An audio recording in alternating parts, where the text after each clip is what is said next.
యేసయ్యను వారు యేసయ్యను నమ్ముకొనని వారు. నమ్ముకొనని వారు.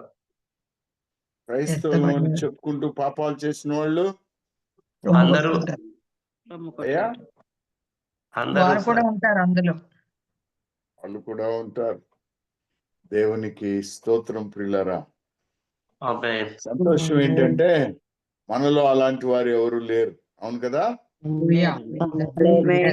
ఎవరు లేరు. లేరు కదా? ఇంత బలమైన ఆహారము దొరుకుతుంది. ఎవరన్నా ఇంత బలమైన లేదు లేము అనే చెప్తాం మేము. కన్ఫెస్ చేయం. లేము, ప్రభు లేము. మమ్మల్ని కనికరిస్తాడు. చెప్పడమేనా లేకపోతే ఇది నిజమా? నిజమే నిజమే.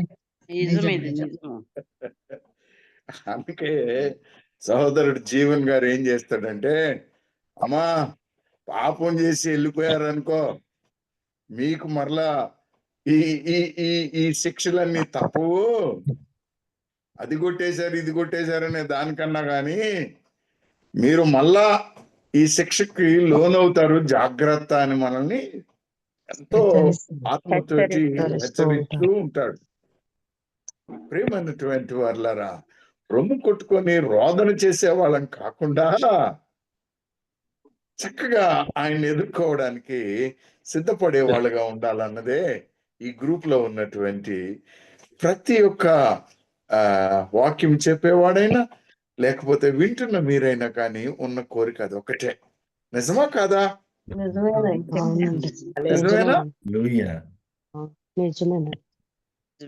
దేవునికి మహిమ కలుగును కాక. చక్కనైనటువంటి మాటలను విన్నాం మనం. చాలా చక్కనైనటువంటి మాటలు. ఒక్కొక్కసారి నిజంగా ప్రశాంతంగా కూర్చొని కనుక ఆలోచిస్తే, నేను ఏ స్థితిలో ఉన్నాను ప్రభువా, అయ్యా నా బ్రతికేంటయ్యా, నిన్నేం చేశానయ్యా, పొద్దునేం చేశానయ్యా, మొన్నేం చేశానయ్యా అని ఒక్కసారి పరిశీలించుకున్నప్పుడు నా మాటలు ఎలా ఉన్నాయి, నా తీరు ఎలా ఉంది, ఏంటి ప్రభువా నా నిరీక్షణ కలిగి ఉండమని నువ్వు చెప్తున్నావు, నన్ను పిలిచాను అన్నావు, నువ్వు ఒక్కడవే ప్రభు అని తెలుసు, నాకున్న విశ్వాసం ఒకటే అనేది తెలుసు, నేను పొందిన బాప్తిసం ఒకటే అనేది తెలుసు, అయినా కానీ నా పరిస్థితి ఏంటి ప్రభువా అని ఒక్కసారి మనం పరిశీలించుకున్నప్పుడు చాలా చక్కనైనటువంటి సత్యం మనకు అర్థమవుతుంది పిల్లరా. కాబట్టి అదే విధానంలో మనం విన్నటువంటి మాటలను బట్టి మరి ఒక వాక్యంలోనికి వెళదాం.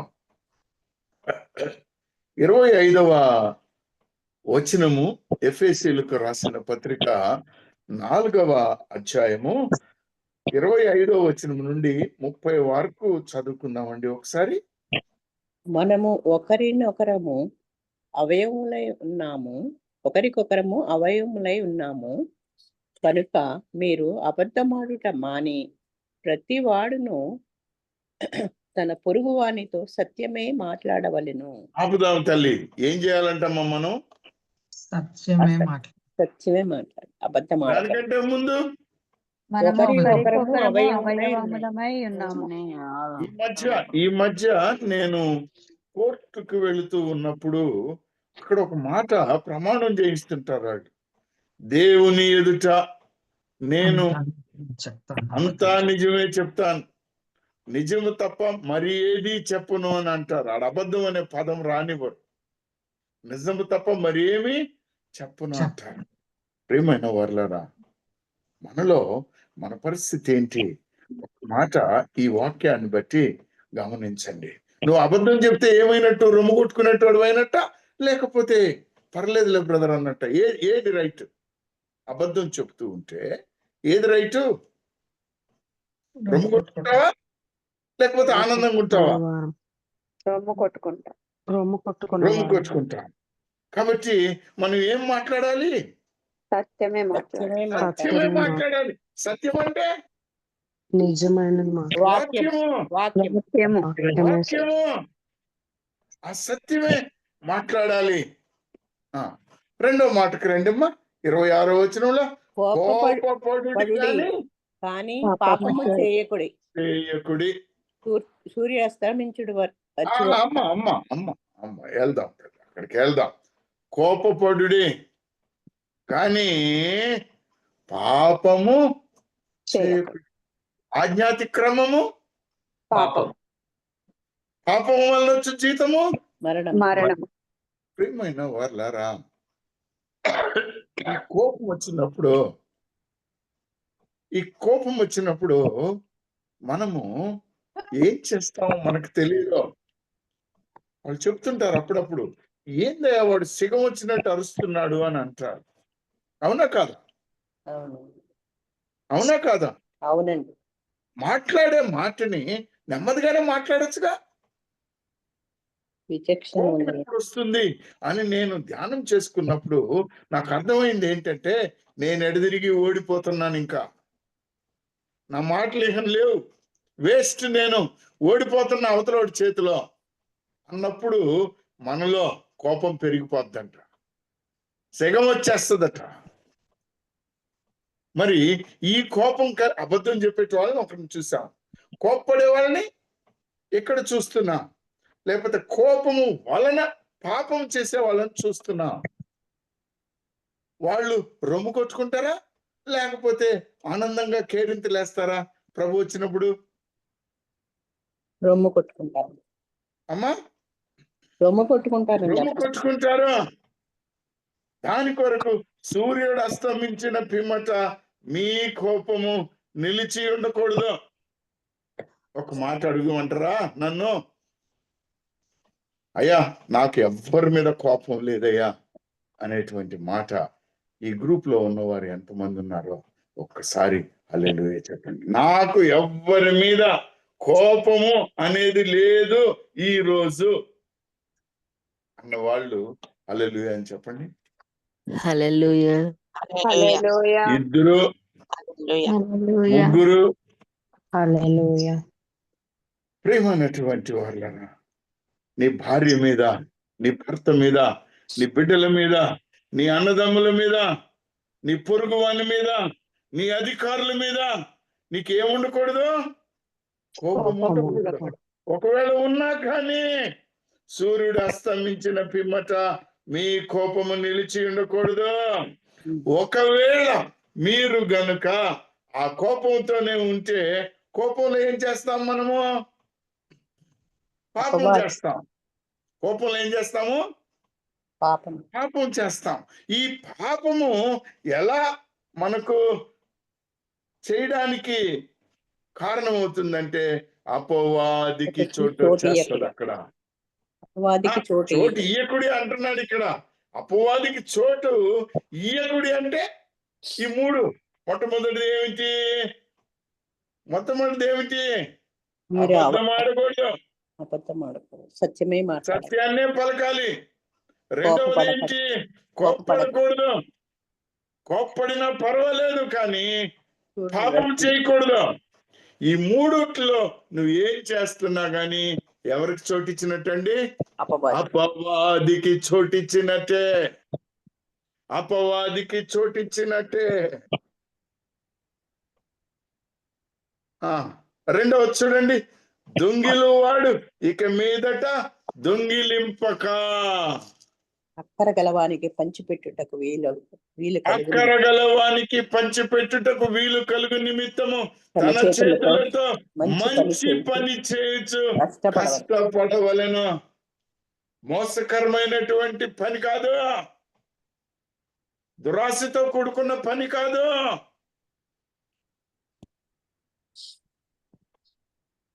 కష్టపడేటువంటి పని, దేవుడిచ్చేటువంటిది. నీవు మాట్లాడే మాట విను వారికి మేలు కలుగునట్లు అవసరమును బట్టి క్షేమాభివృద్ధికరమైన అనుకూల వచనమే పలుకుడి గాని దుర్భాషలెవడైనా మీ నోట రానీయకుడి. మన నోట్లో దుర్భాష అసలు రాదు కదా? రాదు. ఏమ్మా? రాదు. ఎవరు మాట్లాడట్లేరు? రాదు. అబ్బా అయ్యా, నేను అసలు ఒక్క చెడ్డ మాట ఇప్పుడు దాకా మాట్లాడలేదయ్యా ఈ వారంలో అన్నవాళ్ళు ఎంతమంది ఉన్నారో చెప్పండి సార్. హల్లెలూయా. హల్లెలూయా, దేవునికి స్తోత్రం. ఒక సహోదరి ఉంది. హల్లెలూయా. హల్లెలూయా, ఒక సహోదరుడు కూడా ఉన్నాడు. ప్రియమైన వాళ్ళారా, నేను ఈ రోజు మీ ముందు ఎందుకు నిలబడుకొని ఉన్నానంటే, సిగ్గుతో తలదించుకొని నిలబడుకొని ఉన్నాను. రోజు వాక్యం వింటూనే ఉంటున్నాం, రోజు సత్యాన్ని తెలుసుకుంటూనే ఉన్నాం. ఇది తప్పు అని తెలుసు, అయినా కానీ ఏం చేస్తున్నాం? మనం తప్పిపోతున్నాం.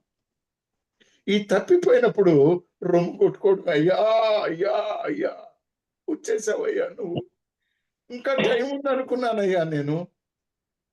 ప్రియమైన వాళ్ళారా, దేవుడు ఎప్పుడు వస్తాడో ఎవ్వరికి తెలియదని అన్నారు కదా, తెలియదన్నారు కదా. తండ్రికే తెలుసు అనే మాట కూడా చెప్పారు కదా పిల్లరా. మరి మన సిద్ధపాటు ఎలా ఉందో ఒక్కసారి చూడండి. చూడండి, ఎవరో ఒక సహోదరుడు, ఒక పాస్టర్ గారి అబ్బాయి, చాలా పెద్దవాడు, ఉద్యోగంలో కూడా చాలా పెద్దవాడు, నాతోటి కారులో వెళ్తూ వెళ్తూ మన వాక్యాన్ని వింటూ ఉన్నాడు. ఆయన వాక్యాన్ని వింటూ వింటూ ఒక మాట అన్నాడు. ఏంటయ్యా వసంత్ గారు, ఒకరోజేమో మీరు విశ్వాసులందరినీ పరలోకానికి తీసుకెళ్తారు, పైకి తీసుకెళ్తారు. వాళ్ళని పరలోకానికి తీసుకెళ్ళిన తర్వాత ఇంకొకరు మరుసటి రోజుకి వచ్చి ఆ నుంచి పాపంలో ఉన్నారని పడేస్తారు. ఏంటయ్యా ఇది? ఒకరోజేమో పరలోకం, ఇంకొక రోజేమో పడేయడం. ఏందయ్యా మీరు చేసేది ఇది? నేను అన్నానయ్యా, హెచ్చరికే కదా, ఆ నుంచి పడద్దన్న హెచ్చరికే కాదంటే. కాదు వసంత్ కుమార్ గారు, మీరు చేసేది బాగుంది, కానీ వాళ్ళని పాపులు పాపులు అంటారు ఎందుకు మీరు? వాళ్ళు పరిశుద్ధులండి, వాళ్ళు నేర్చుకున్నారండి, వాళ్ళు చక్కగా పరిశుద్ధ ఆత్మను కలిగి ఉన్నారండి, ముద్రింపబడి ఉన్నారండి అంటారు. నిజమే, కానీ హెచ్చరిక చేయకపోతే ఎలాగండి అని అంటే, హెచ్చరిక పరిశుద్ధాత్మ దేవుడే చేస్తున్నాడండి.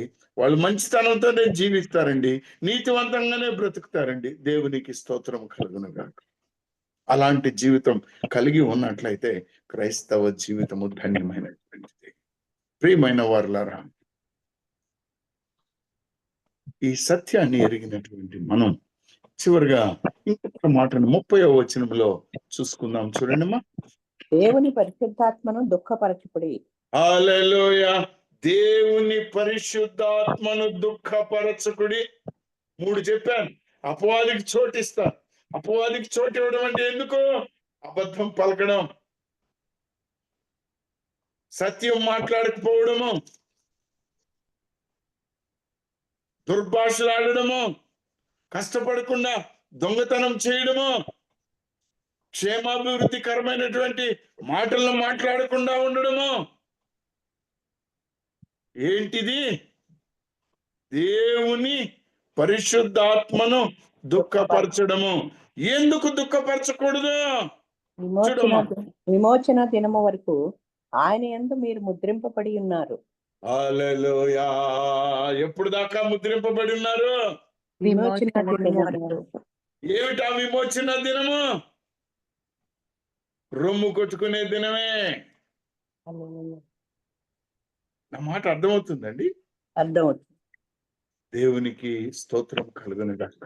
ప్రియమైనటువంటి వాళ్ళారా, ఈ ఎఫెసీ పత్రికను చూస్తున్నంతసేపు నాకు ఒక ఆశ్చర్యం కలుగుతుందండి, చాలా ఆశ్చర్యం కలుగుతుంది. మీరు ఇంటి దగ్గర ఒకవేళ ఈ ఎఫెసీ గ్రంథాన్ని కనుక క్లుప్తంగా చదవగలిగితే, లేకపోతే ధ్యానం చేయగలిగితే చాలా విషయాలు మీకు కనబడతాయండి.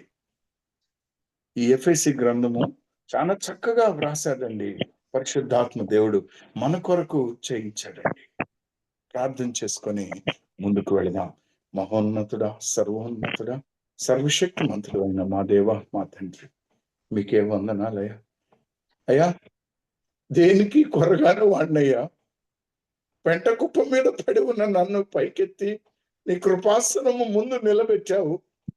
నీ ఎదుట నీ మాటలు, నీ జ్ఞానముతోటి మాట్లాడడానికి నాకు ఇచ్చిన ఈ అవకాశాన్ని బట్టి నీకు స్తోత్రములు చెల్లించుకుంటున్నాను.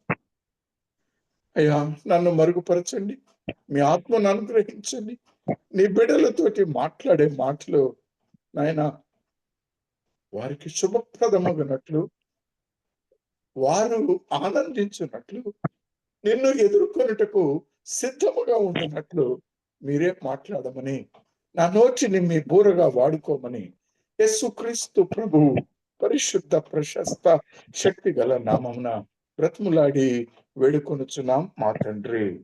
ఆమేన్. ఆమేన్. ఆమేన్. ఆమేన్. ఆమేన్. హల్లెలూయా. హల్లెలూయా. ప్రియమైనటువంటి వాళ్ళారా, మనం ఎవరిలో ఉన్నామండి? మన జీవితము, క్రైస్తవ జీవితము ఎవరిలో ఉంది? దేవుని ఎఫెసీ 1:4 చూడండి అమ్మా. ఎఫెసీ 1:4.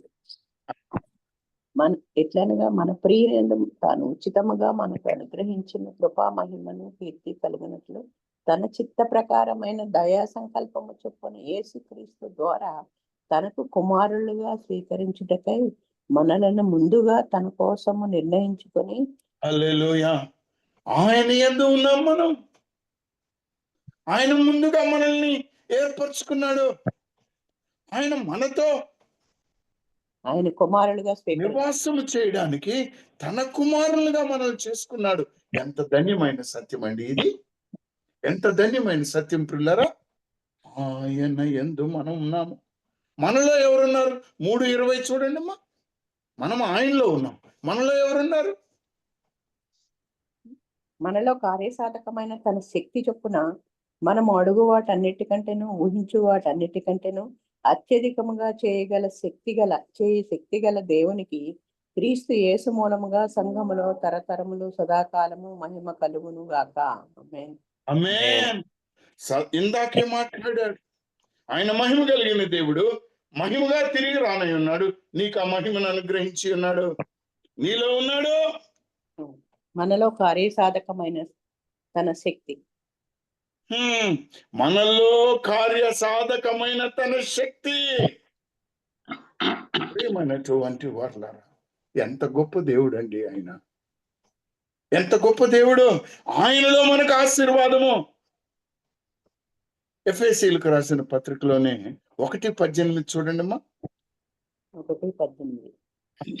మరియు మీ మనోనేత్రములు వెలిగింపబడినందున మీ మనోనేత్రములు వెలిగింపబడినందున ఆయన మిమ్మల్ని పిలిచిన పిలుపు వలనైన నిరీక్షణ ఎట్టిదో పరిశుద్ధులలో తన స్వాస్థ్యము యొక్క మహిమైశ్వర్యత మెట్టిదో మహిమ ఐశ్వర్యము ఎట్టిదో ఆయన క్రీస్తునందు వినియోగపరిచిన బలాతిశయమును బట్టి విశ్వసించు మన యందు ఆయన చూపుచున్న తన శక్తి యొక్క అపరిమితమైన మహత్యం ఎట్టిదో మీరు తెలుసుకొనవలెను. అపరిమితమైన మహాత్యము.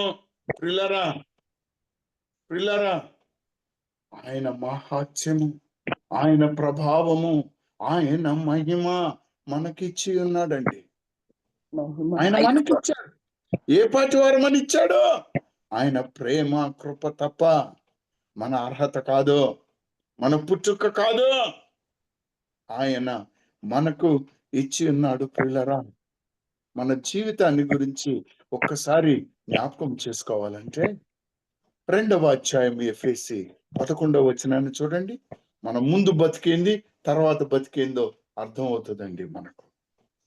కాబట్టి మునుపు శరీర విషయములు అన్యజనులై ఉండి శరీరమందు చేతితో చేయబడిన సున్నతి గలవారు అనబడిన వారి చేత సున్నతి లేనివారు అనబడిన మీరు ఏ కాలముందు ఇశ్రాయేలుతో సహపౌరులు కాక పరదేశులను, వాగ్దాన నిబంధనను లేని పరజనులను, నిరీక్షణ లేని వారును, లోకమందు దేవుడు లేని వారునై ఉండి క్రీస్తునకు దూరస్తులై ఉంటిరి.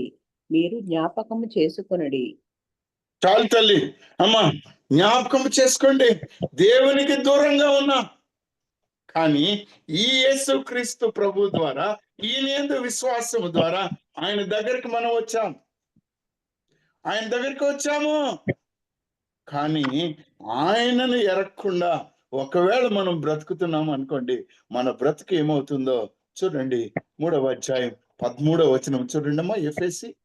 కాబట్టి మీ నిమిత్తమై నాకు వచ్చిన శ్రమలను చూచి మీరు అధైర్యపడవద్దని వేడుకొనుచున్నానని, ఇవి మీకు మహిమకరములై ఉన్నవి. ప్రియమైనటువంటి వారలారా, ఇవి మహిమాకరమైనటువంటి శ్రమ క్రియలు. దేవుడు మనలో నివాసము చేయుట, మనము దేవునిలో నివసించి బ్రతుకుట మనకు మహిమకరమైనటువంటిది. కాబట్టి మనం ఏం చేయాలి? ఈ ధన్యత ఆయన మనకి ఇచ్చినప్పుడు 4వ అధ్యాయం 1వ వచనం చూడండమ్మా. ఎఫెసీలో కాబట్టి మీరు సమాధానమును బంధము చేత ఆత్మ కలిగించు ఐక్యమును కాపాడుకొనుట యందు శ్రద్ధ కలిగిన వారై ప్రేమతో ఒకరినొకడు సహించుచు మీరు పిలువబడిన పిలుపునకు తగినట్టుగా దీర్ఘ శాంతముతో కూడిన సంపూర్ణ వినయముతోను సాత్వికముతోను నడుచుకొనవలనని ప్రభువును బట్టి ఖైదీనైన నేను మిమ్మల్ని బతిమాలుకొనుచున్నాను. హల్లెలూయా. మన నడవడిక ఎలా ఉండాలి? సమాధానం అనేటువంటి బంధం మనలో ఎలా ఉండాలి అనేటువంటి దాని మీద చక్కనైనటువంటి మాటల్ని తెలియచేశాడు మనకు. ప్రియమైన వారలారా, ఇది నీకు కుదరాలి అంటే దేవుని గురించి నువ్వు తెలుసుకోవాలన్నా, ఆయన నీ పాత స్థితిని లేకపోతే ఈ నూతన స్థితిని నీవు తెలుసుకోవాలన్నా, నీవు తప్పిపోకుండా ఉండాలన్నా నీవు ఆయనలో నడవాలి, ఆయనను అనుకరించి నడవాలి. అదే కాదు, ఆయనను నీవు ధరించుకోవాలి, ఆయన ఇచ్చేటువంటి ఆయుధాలను ధరించుకోవాలి. 6వ అధ్యాయం 11వ వచనం చూడండమ్మా. ఎఫెసీ 6:11 తల్లి. మీరు అపవాది తంత్రములను ఎదిరించుటకు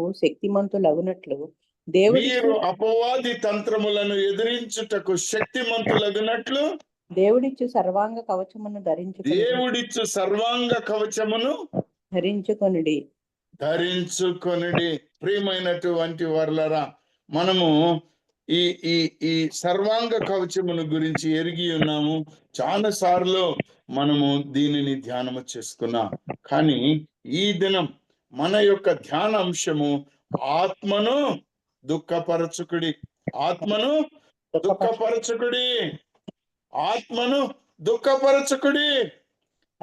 ప్రియమైనటువంటి వారలారా, ఈ ఆత్మను నీవు దుఃఖపరచకుండా ఉన్నట్లయితే రొమ్ము కొట్టుకోవాల్సిన పని లేదు నీకు. ఆయన వచ్చినప్పుడు నీవు చాలా ఆనందంగా ముందుకు వెళ్తావు. పిల్లరా,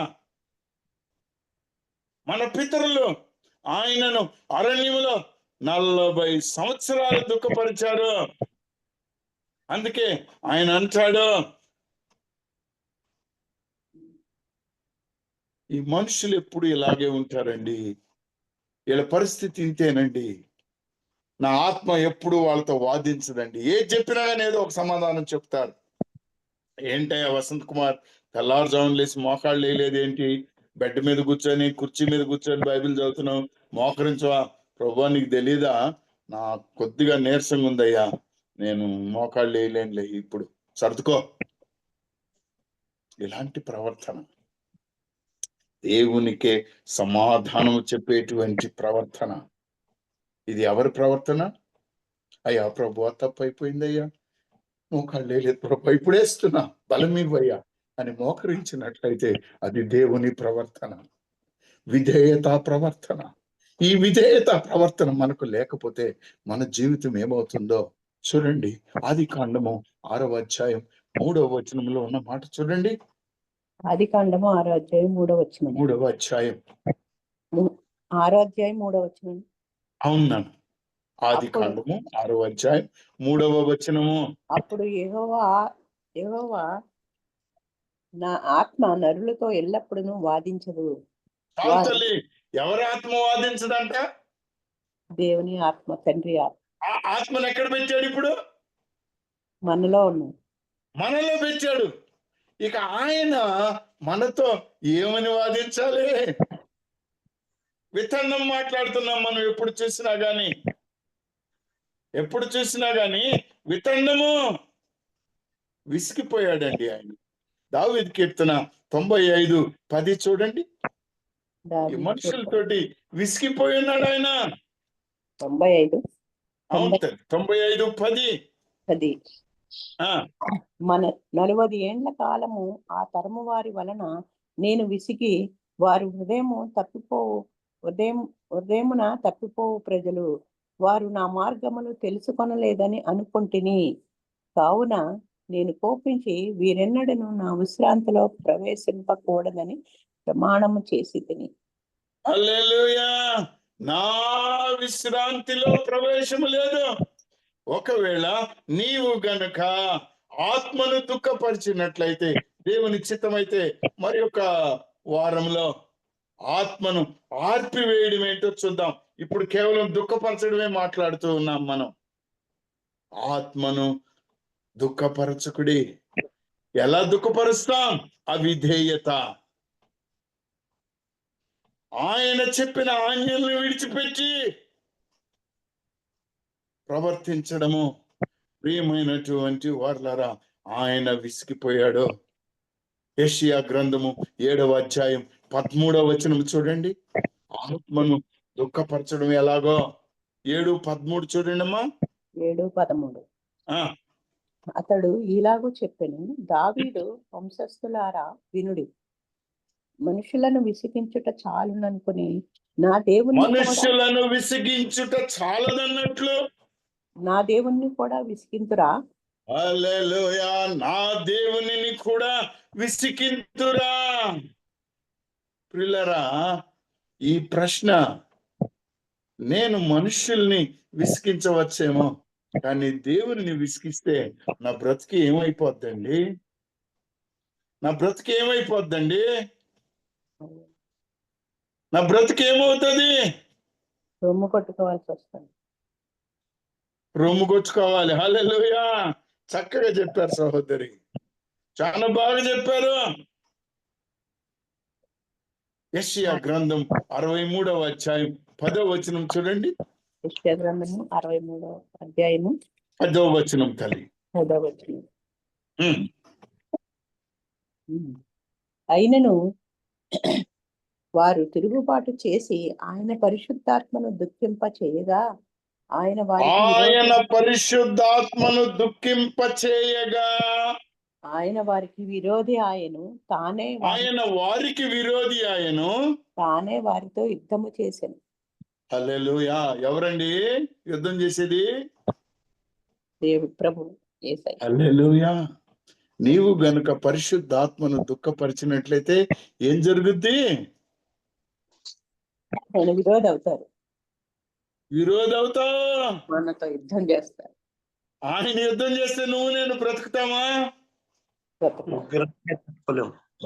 అయ్యా, ఆయన ఉగ్రతకే మరి ఎందుకు నేటికి కూడా మనము ఆ ఆత్మను దుఃఖపరుస్తున్నా? సరే, పరిశుద్ధాత్మ లేదు, అది ముందుది, ఇప్పుడు కాదు, అది పెంతుకోస్తాళ్ళకి అనే వాళ్ళ విషయాల్లో నేను వెళ్ళట్లేదు, వారి దయతో నన్ను క్షమించాలి. మనము పరిశుద్ధాత్మను, త్రిత్వమును గట్టిగా నమ్ముతున్నాం. ఆ పరిశుద్ధ ఆత్మ చేత ముద్రింపబడి ఉన్నాం మనం. మరి ఆయనలో ముద్రింపబడిన మనం ఎప్పటి వరకు జాగ్రత్తగా ఉండాలి? విమోచన దినం వరకు. ఆ విమోచన దినం వరకు ఉండవలసిన మనము ఏమవుతున్నాము? పిల్లరా, నువ్వు నేను రోజు వాక్యానికి వచ్చినంత మాత్రంలో, నీవు నేను వాక్యం విన్నంత మాత్రంలో కాదు, కానీ ఆ వాక్యానుసారముగా జీవించడానికి ప్రయత్నం చేయాలి. హల్లెలూయా. ఆ వాక్యానుసారముగా మన జీవితము కొనసాగాలి. అబద్ధం ఆడకూడదు, దుర్భాషలాడకూడదు. ఎంత చక్కనైన మాటలండి ఇవి, ఎంత చక్కనైనటువంటి మాటలు చూడండి పిల్లరా. యెహెజ్కేలు గ్రంథము 16వ అధ్యాయము 43వ వచనం చూడండిమా. యెహెజ్కేలు గ్రంథము 16వ అధ్యాయం 43వ వచనము. 16వ అధ్యాయము 43వ వచనం.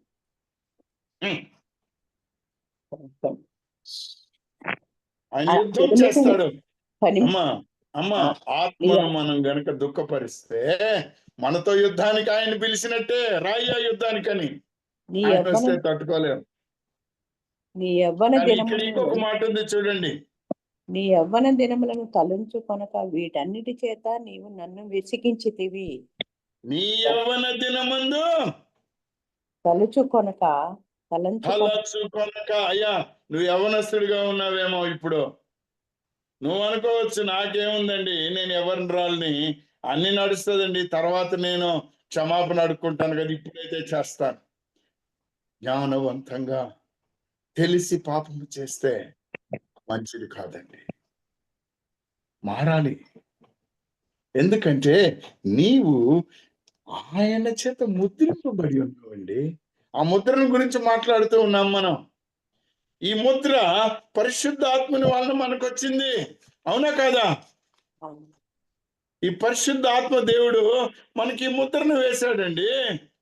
ఇది ఒక గొప్ప గొప్ప ముద్ర. యోహాను సువార్త 3వ అధ్యాయం 3వ వచనం చూడండమ్మా. యోహాను సువార్త 3వ అధ్యాయము 3వ వచనము. సీల్. అందుకు యేసు అతనితో, ఒకడు క్రొత్తగా జన్మించితేనే గాని అతడు దేవుని రాజ్యము చూడలేడని నీతో నిశ్చయముగా చెప్పుచున్నాను నేను. ప్రియులారా, మనము నూతనముగా జన్మించాము, ఆత్మను పొందుకొని ఆ పరలోక రాజ్యములోనికి ఒక గుర్తింపును తీసుకొని వెళుతున్నాము. ఆ గుర్తింపు తీసుకొని వెళ్ళడానికి మనల్ని ఆయన ఏర్పాటు చేసుకున్నాడని, ముందుగా ఏర్పరచుకున్నాడని చెప్పాం. అపోస్తలుల కార్యం 10వ అధ్యాయం 44వ వచనం చదవండి ఒకసారి. అపోస్తలుల కార్యము 10వ అధ్యాయము 44వ వచనం, 47వ వచనం కూడా చూడండి తల్లి. పేతురు ఈ మాటలు ఇంకా చెప్పుచుండగా అతని బోధ విన్న వారందరి మీదకి పరిశుద్ధాత్మ దిగును. హల్లెలూయా. ఆ బోధ విన్న వారి మీదకి పరిశుద్ధాత్మ వచ్చాడు. నీ మీదకి రాలేదు అనుకుంటున్నావా? వచ్చాడు, నీలో నివాసం ఉన్నాడు. 47వ వచనం చూడండి. అందుకు పేతురు, మనవలే పరిశుద్ధాత్మను పొందిన వీరు బాప్తిస్మము పొందకుండా ఎవడైనను నీళ్లకు ఆటంకము చేయగలడా అని చెప్పి యేసుక్రీస్తు నామమందు వారు బాప్తిస్మం పొందవలెనని ఆజ్ఞాపించెను. మనం పొందామా పొందలేదా? పొందామండి. పొందామా పొందలేదా? పొందామండి. ప్రియమైనటువంటి వారులారా, ఈ బాప్తిస్మము పొందుకున్నాం మనం. పరిశుద్ధాత్మ బాప్తిస్మము కూడా పొందుకున్నాము. ఈ పరిశుద్ధాత్మ బాప్తిస్మం పొందుకున్నటువంటి మనము ప్రియులారా, సంఖ్యాకాండము 3:12 చూడండి. ఏమయ్యాము ఈ బాప్తిస్మము పొంది? సంఖ్యాకాండము 3:12.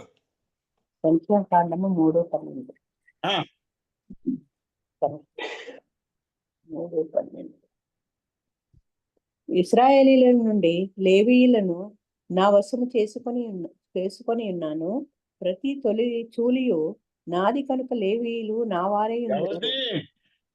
పుట్టిన ప్రతి మొదటి బిడ్డ, తొలిచూలు ఆయనది. నీవు తొలిచూలు ఆయనకి. ఆయన నిన్ను ఏర్పరచుకున్నాడు పిల్లరా, ఆయన నిన్ను ఏర్పరచుకున్నాడు. సమయాతీతం అవుతుంది. మనం ఎవరి సొత్తు? దేవుని సొత్తు. దేవుని సొత్తు. యెహోషువ 14:3-4 చూడండి ఒక్కసారి. యెహోషువ 14:3-4 చూడండి. 3:14 అండి. 3:4 అమ్మా. 3వ వచనం, 14వ అధ్యాయము 3వ వచనము 4వ వచనం. 14వ అధ్యాయము 3వ వచనం. 3వ వచనం. మోషే 2 గోత్రముల అర్ధ గోత్రములకు యోర్దాను అవతల స్వాస్థ్యములను ఇచ్చియుండెను. అతడు వారిలో లేవీయులను ఏ స్వాస్థ్యము ఇయ్యలేదు. యోసేపు వంశకులకు మనష్షే ఎఫ్రాయిములను 2 గోత్రముల వారు నివసించుటకు పట్టణములను, వారి పశువులను, వారి మందలను, ఆ పట్టణముల సమీప భూములను మాత్రమే కాక లేవీయులకు ఆ దేశంలో ఏ స్వాస్థ్యము ఇయ్యలేదు. యెహోవా పర్లేదు తల్లి, సమయాతీతం అవుతుంది కాబట్టి నేను ముందుకి కొనసాగుతాం. మనము దేవుని సొత్తు. ఈ దేవుని సొత్తుగా ఉన్నటువంటి వారం తెలుసుకొనవలసింది ఏంటి? పాపం వలన వచ్చే జీతము మరణం. రోమా 6:23లో ఈ మాట కనబడుతుంది మనకు. అవునా కాదా? ప్రియమైనటువంటి వారలారా, దేవుడు మనల్ని పిలిచాడు. భూమి ఆకాశాలని ఆయన సాక్షులుగా పిలుస్తూ ఉన్నాడు. ద్వితీయోపదేశకాండం 30:19. ఆయనకు మరుగైంది ఏదన్నా ఉందా నీ జీవితంలో, నా జీవితంలో? ఏం లేదు. ఏమి లేదు. ఆయన నిన్న ఒక మాట చెప్తున్నాడు. చూడు తల్లి, ద్వితీయోపదేశకాండము 30వ అధ్యాయం 19వ వచనాన్ని చూడండి. 31వ అధ్యాయము 19వ వచనం. 30 తల్లి, 31 కాదు, 30వ అధ్యాయము 30వ అధ్యాయం అండి. ద్వితీయోపదేశకాండం 30వ అధ్యాయం 19వ వచనము. నేను జీవమును మరణమును ఆశీర్వాదమును శాపమును నేను నీ ఎదుట ఉంచి భూమి ఆకాశములను ఏమేం పెట్టాడంటమ్మా నీ ఎదుట? జీవమును మరణమును మరణమును ఆశీర్వాదమును శాపమును నేను నీ ఎదుట ఉంచి భూమి ఆకాశములను మీ మీద సాక్షులుగా పిలుచుచున్నాను. భూమి ఆకాశములను మీ మీద సాక్షులుగా పెట్టుచున్నాను. మీ పితరులైన అబ్రహాము, ఇస్సాకు, యాకోబులకును ఆయన ప్రమాణము చేసిన దేశంలో మీరు నివసించినట్లు యెహోవాయే నీ ప్రాణమునకు నీ దీర్ఘాయుష్నకు మూలమై ఉన్నాడు. కాబట్టి నీవును నీ సంతానమును బ్రతుకుచు నీ ప్రాణమునకు మూలమైన నీ దేవుడైన యెహోవాను ప్రేమించి ఆయన వాక్యమును విని ఆయనను హత్తుకొనున్నట్లు జీవమును కోరుకొనుడి. ఆమేన్. ఏం కోరుకోవాలండి మనం? జీవమును కోరుకోవాలి. మన జీవం ఎక్కడుంది? క్రీస్తులో ఉంది. ఆయన పరిశుద్ధాత్మలో ఉంది. ఆయనే మనకు జీవము. ఆ జీవాన్ని మనం దుఃఖపరిస్తే మన బ్రతికేమవుతుందండి? మంచి చెడులు నీ ముందు పెడుతున్నాడు. భూమి ఆకాశాలు సాక్షులుగా ఉన్నారు. రొమ్ము కొట్టుకోకూడదు. మనం ఆనందించాలి. ప్రభువా రాయ్య, మరణాదా త్వరగా రాయి అని పిలవాలి. హోసన్నా మా రక్షకుడా మమ్మల్ని రక్షించేయ అని పిలవాలి. కేరింతలు కొట్టాలి హల్లెలూయా అని. ప్రియమైనటువంటి వారులారా, దుఃఖపడేవారుగా ఉండడానికి లేదు. జాషువా 24:15 చూడండి ఒక్కసారి.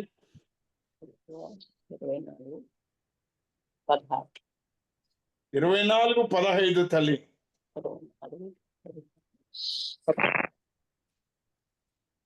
24:15 యెహోవాను సేవించుట మీ దృష్టికి కీడని తోచిన ఎడల మీరు చాలా జాగ్రత్తగా గమనించండి. యెహోవాను సేవించుట మీ దృష్టికి కీడని తోచిన ఎడల మీరు ఎవరిని సేవించెదరో నది అద్దరికి మీ పితరులు సేవించిన దేవతలను సేవించెదరో. అమోరీయుల దేశమున మీరు నివసించుచున్నారే, వారి దేవతలను సేవించెదరో నేడు మీరు కోరుకొనుడి. నేడు ఈ పదం కొరకు ఆగానమ్మా నేను. నేడు, today you decide whom do you serve. ఆత్మను దుఃఖపరిచి ఈ శరీరాన్ని నీవు కోరుకుంటావా? ఈ శరీర ఆశలు నెరవేరుస్తావా? లేకపోతే ధనాశతోటి దురాశతోటి పరిగెడతావా? పాపపు జీవితము మరణానికి తీసుకువెళుతుంది. అది మరణమే, ఇంకొక మాట లేదు. ప్రియమైన వారలారా, మొదటి రాజుల గ్రంథం 18వ అధ్యాయం 21వ వచనం చూడండి. మొదటి రాజుల గ్రంథము 18వ అధ్యాయము 21వ వచనము. ఏలియా జనులందరి దగ్గరకు వచ్చి, ఎన్నాళ్ళు మట్టుకు మీరు రెండు తలంపుల మధ్య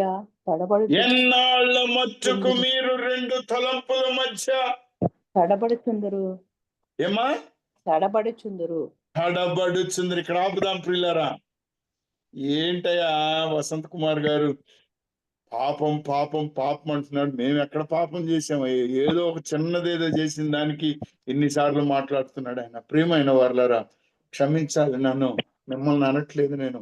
నన్ను నేను శుద్ధి చేసుకోవడం కొరకు నన్ను నేను ఎత్తుక్కుంటే ఆయన ఎదుట నిలబడ్డప్పుడు, ఆయన ప్రభావము నా మీద పడ్డప్పుడు, ఆయన మహిమ నా మీద పడ్డప్పుడు నా పాపపు జీవితం నాకు కనబడింది కనుక నేను క్షమించమని కోరుకున్నాను. ఆయనను అడుక్కున్నాను, పాదాలు పట్టుకొని అడుక్కున్నాను. ఆ ధన్యత నీకు కలగాలని రొమ్ము కొట్టుకొని ఏడ్చేదానికన్నా ఇప్పుడే ఏడ్చి, ప్రభువా నన్ను క్షమించయ్యా, నేను విడిచిపెట్టి వస్తానయ్యా నీ దగ్గరికి.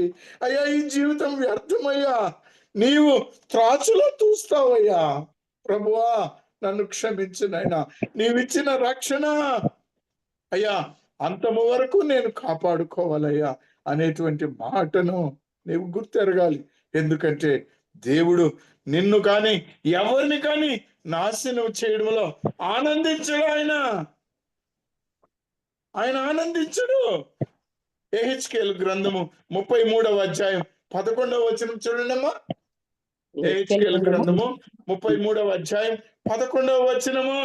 33వ అధ్యాయము 11వ వచనం. అవును తల్లి. కాగా వారితో ఇట్లనము, నా జీవము తోడు దుర్మార్గుడు మరణము నొందుట వలన నాకు సంతోషము లేదు. అమ్మ ఆపు తల్లి. నా జీవము తోడు. ఏం మాట అండి ఇది? దేవుడు ఒట్టు పెట్టుకుంటున్నాడు, నా జీవము తోడు. దుర్మార్గుడు మరణము నొందుట దుర్మార్గుడు మరణము నొందుట వలన నాకు సంతోషము లేదు. నాకు సంతోషము లేదు. కానీ ఆయనకున్న సంతోషం ఏమిటి అని అంటే, దుర్మార్గుడు తన తల్లి చాలు నాన్న. పేతురు 3:11 చూడండి. పేతురు 3:11 ఒకటో అధ్యాయం అండి. పేతురు అమ్మ 3వ అధ్యాయము 11వ వచనం తల్లి. 1 పేతురు అండి. మొదటి పేతురు 3వ అధ్యాయం 11వ వచనం. అతడు కీడు నుండి తొలగి మేలు చేయవలెను. అతడు కీడు నుండి తొలగి మేలు చేయవలెను. సమాధానమును వెతికి దానిని వెంటాడవలెను. వెంటాడవలెను. ఏమి వెంటాడుతున్నావు? పాపాన్ని వెంటాడుతున్నావా? పాపం నిన్ను వెంటాడుతుందా? సమాధానం వెతుకుతున్నావా? తిరుగు, ఇప్పటికన్నా వెనక్కరా. ప్రియమైన వారులారా, కొరింథీయులకు రాసిన 2వ పత్రిక 1వ అధ్యాయం 21-22 చూడండి అమ్మా. 2వ కొరింథీ 1వ అధ్యాయము 21-22 చూడండి. మీతో కూడా క్రీస్తునందు నిలిచి ఉండినట్లుగా మమ్మను స్థిరపరిచి అభిషేకించిన వాడు దేవుడే. ఆయన మనకు ముద్ర వేసి మన హృదయములలో మన హృదయములలో మనకు ఆత్మను సంచకరువుగా అనుగ్రహించి ఉన్నాడు. హల్లెలూయా. ఆత్మను నీవు దుఃఖపరిస్తే నీ పరిస్థితి, నా పరిస్థితి ఏంటి ప్రియులారా? ఇర్మియా గ్రంథం 32వ అధ్యాయం 10వ వచనం చూడండి. ఇర్మియా గ్రంథము 32వ అధ్యాయము 10వ వచనం. నేను క్రయపత్రము వ్రాసి ముద్ర వేసి సాక్షులను పిలిపించి త్రాసులో ఆ వెండి చూచి క్రయపత్రమును అనగా ముద్రగల విడుదల. హల్లెలూయా. ఆ పత్రము ముద్ర వేశాడు, చూస్తున్నాడు. నువ్వేం చేసావో, నేనేం చేసావో నాకు తెలియకపోవచ్చు, నీకు తెలియకపోవచ్చు, నా గురించి నీకు, నీ గురించి నాకు. కానీ సర్వము ఎరిగిన వాడు నిన్ను ప్రేమిస్తున్నాడు, నిన్ను పిలుస్తూ ఉన్నాడు. ప్రియులారా, ఆదరణకర్తను మనకిచ్చాడు, ఆయన ప్రేమను మనకు కుమ్మరించాడు. రోమీయులకు రాసిన పత్రిక 5వ అధ్యాయం 5వ వచనం చూడండి. రోమీయులకు రాసిన పత్రిక 5వ అధ్యాయము 5వ వచనం. 5వ వచనము. ఎందుకనగా ఈ నిరీక్షణ మనను సిగ్గుపరచదు. ఈ నిరీక్షణ మనల్ని సిగ్గుపరచదు. మనకు అనుగ్రహించబడిన పరిశుద్ధాత్మ ద్వారా దేవుని ప్రేమ మన హృదయములలో కుమ్మరింపబడి ఉన్నది. ఎక్కడ కుమ్మరింపబడింది? మన హృదయములలో. ఏంటి కుమ్మరింపబడింది? దేవుని ప్రేమ. మరి ఆ హృదయం. ప్రేమ కలిగిన నీవు, ముద్ర వేయబడిన నీవు, ఆయన కుమారుడిగా కుమార్తెగా ఉన్న నీవు ఇంకా ఆ ప్రేమను మర్చిపోయి పాపం చేసి పాత జీవితంలోనికి వెళ్తావా? నిన్ను నువ్వు గమనించుకో. తిమోతికి వ్రాసిన 2వ పత్రిక 2వ అధ్యాయం 19వ వచనం చూడండి. తిమోతికి రాసిన 2వ పత్రిక 2వ అధ్యాయము 19వ వచనము. అయినను దేవుని యొక్క స్థిరమైన పునాది నిలకడగా ఉన్నది, ప్రభువు తన వారిని ఎరుగును అనునదియు, ప్రభువు నామమును ఒప్పుకొని ప్రతి వాడును దుర్నీతి నుండి తొలగిపోవలను హల్లెలూయా. ప్రభువు నామమును ఒప్పుకొను ప్రతి వాడును దుర్నీతి నుండి తొలగిపోవాలి అనున్నది దానికి ముద్రగా ఉన్నది. దేనికి? దుర్నీతి తొలగిపోవడానికి ముద్రగా ఉంది. నీ మీద వేయబడిన దేవుని ముద్ర, ఈ నొసటి మీద ఉన్న ముద్ర నీతి, పాపరహితమైన జీవితము, ప్రేమ కలిగిన జీవితము, క్షమ కలిగినటువంటి జీవితము. ఆత్మను నీవు దుఃఖపరిస్తే ప్రియులారా ఎంత కఠినమైనదో నేను కొద్దిగా తగ్గించాను వాటిని, మరి ఒకసారి మాట్లాడొచ్చు అని. సమయాతీతం అవుతుంది గనుక నేను మీతో మాట్లాడుతున్నాను ప్రియులారా. ఆ శిక్ష చాలా గొప్పది. ఆత్మను దుఃఖపరిస్తే శిక్ష చాలా గొప్పది. హెబ్రీయులకు రాసిన పత్రిక 10వ అధ్యాయం 29వ వచనం చూడండి. సమయం అయిపోతుంది. 10వ అధ్యాయము 29వ వచనం. అవునానా?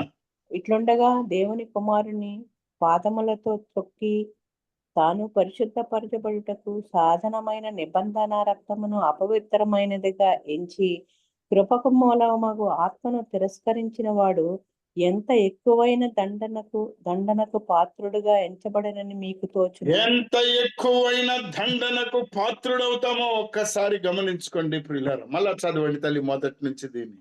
ఇట్లుండగా దేవుని కుమారుని పాదములతో త్రొక్కి దేవుని కుమారుని పాదములతో తొక్కి తాను పరిశుద్ధపరచబడుటకు సాధనమైన పరిశుద్ధపరచబడుటకు సాధనమైన నిబంధన రక్తమును అపవిత్రమైన రక్తము, పరిశుద్ధ రక్తము, అమూల్యమైన రక్తము ఆయన నీ కొరకు నా కొరకు కార్చాడు. అపవిత్రమైనదిగా ఎంచి కృపకు మూలమగు ఆత్మను తిరస్కరించిన వాడు కృపకు మూలమైన ఆత్మను తిరస్కరించిన వాడు ఎంత ఎక్కువైన దండనకు పాత్రుడుగా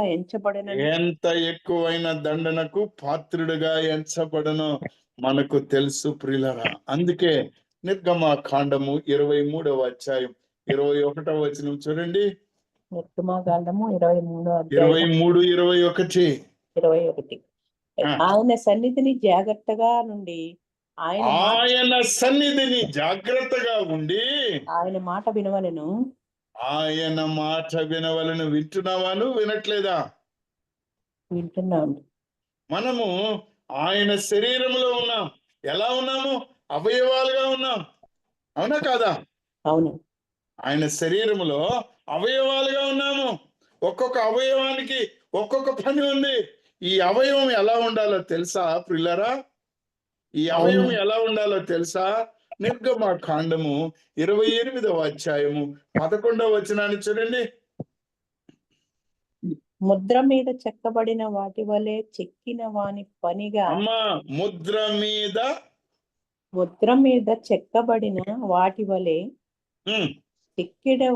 చెక్కెడి వాని పనిగా ఆ 2 రత్నముల మీద ఇశ్రాయేలీయుల పేర్లను చెక్కి బంగారు జవలలో వాటిని పొందవలెను. హల్లెలూయా. చాలు తల్లి. ప్రియులారా, దేవుడు నిన్ను నన్ను తన అరిచేతిలో చెక్కుకున్నాడండి. తన అరిచేతిలో చెక్కుకున్నాడు. ఒక ప్రశ్న అడుగుతున్నాడు నిన్ను నన్ను. యోహాను సువార్త 21వ అధ్యాయం 17వ వచనం చూడండి. యోహాను సువార్త 21వ అధ్యాయము 17వ వచనము. 17వ వచనము. మూడవసారి ఆయన యోహాను కుమారుడు అయిన సీమోను నన్ను మూడవసారి, అంతకు ముందు అడిగాడు, నన్ను ప్రేమిస్తున్నావా, నన్ను ప్రేమిస్తున్నావా అని అడిగాడు. ఇప్పుడు మూడవసారి అడుగుతున్నాడు. ఏంటి? యోహాను కుమారుడు అయిన సీమోను, యోహాను కుమారుడు అయిన సీమోను, నన్ను ప్రేమించుచున్నావా అని నన్ను ప్రేమించుచున్నావా అతనిని అడిగెను. ఆ నన్ను ప్రేమించుచున్నావా అని మూడవసారి తన్ను అడిగినందున పేతురు వ్యసనపడి, ప్రభువా, నీవు సమస్తము ఎరిగినవాడవు, నిన్ను ప్రేమించుచున్నాను నీవే ఎరుగుదవని ఆయనతో చెప్పెను. హల్లెలూయా.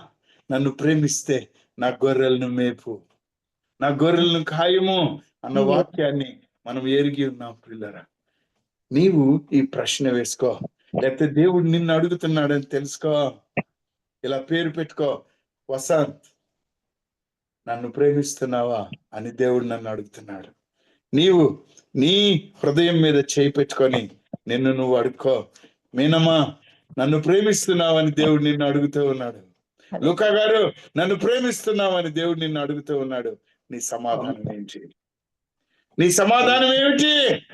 ఆత్మను దుఃఖపరచుకుడి, నేనిచ్చు నీళ్లు త్రాగువాడు నిత్య జీవానికి వెళ్తాడండి. యోహాను సువార్త 4వ అధ్యాయం 14వ వచనాన్ని చూడండి. నిత్య జీవానికి ఏర్పాటు చేయబడిన మనము ఆత్మను దుఃఖపరచకూడదు. నేనిచ్చు నీళ్లు త్రాగు వాడు ఎప్పుడు దప్పికొనడు, నేనిచ్చు నీళ్లు త్రాగువాడు ఎప్పుడు దప్పిక కొనడు. నేను వానికిచ్చు నీళ్లు నిత్య జీవమునకై వానిలో ఊరెడి వానికి నేనిచ్చు నీళ్లు నిత్య జీవమునకై వానిలో ఊరెడి నీటి బొగ్గగా ఉండునని వానిలో ఊరెడి నీటి బుగ్గగా ఉంది. దేని గురించి చెప్పాడండి ఈ నీళ్లను? దేని గురించి చెప్పాడు? యోహాను సువార్త 7వ అధ్యాయం 39వ వచనం చూడండి.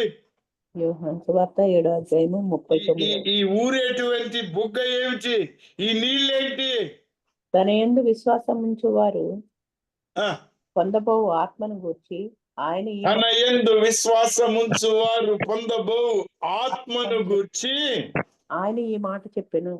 ఆయన ఈ మాట చెప్పాను. ప్రేమైన వారలారా, ఆయన వాగ్దానం చేశాడు. ఆ జీవ జలాన్ని నీలో నుంచి, నీ ఉదరంలో నుంచి, నీ కడుపులో నుంచి ఊరేటువంటి ఆ జీవ జలమైన పరిశుద్ధాత్మను నీలో ఉంచాడు. ఆయన మహిమను ఉంచాడు, ఆయన ప్రభావం ఉంచాడు, ఆయన ఆత్మనుంచాడు, నిన్ను ముద్రించాడు. ముద్రింపబడిన నీవు ఆ ఆత్మను దుఃఖపరిస్తే ఎలా? ఎలా? ప్రియమైన వారలారా, దేవుని ప్రేమిస్తున్నామని చెప్పిన మనము, ఆయన గుర్తు వేసుకున్న మనం పాపం చేయొచ్చా? చేయొచ్చా? చేయకూడదు ప్రియులారా. ఇది చేసినట్లయితే ఆయన వేసిన ముద్ర పోతుంది. ఆది కాండంలో ఉన్నటువంటి ఆ మాట, నరులతో ఎల్లప్పుడూ నేను వాదించను, నా ఆత్మ వాదించదు అనేటువంటి మాట గుర్తుంచుకో ప్రియులారా. అరణ్యములో దుఃఖపెట్టిన మన పితరులను జ్ఞాపకం చేసుకోండి. యెషయా గ్రంథంలో చెప్పబడిన దేవునిని విసికించకండి, పరిశుద్ధాత్మను దుఃఖపరచకండి. అధన్యమైన జీవితాన్ని దేవాతి దేవుడు మనందరికీ దయచేయునుగాక. ఆమేన్. జాగ్రత్తగా ఆయన వాక్యం వినండి, వాక్యానుసారమైన జీవితాన్ని కొనసాగించండి. దేవాతి దేవుడు మనలందరినీ ఆశీర్వదించి కొనసాగించునుగాక. ఆమేన్. ప్రార్థన చేసుకుందామా ప్రియులారా? ఒక్కసారి మిమ్మల్ని మీరు జ్ఞాపకం చేసుకోండి. ఏ స్థితిలో ఉన్నా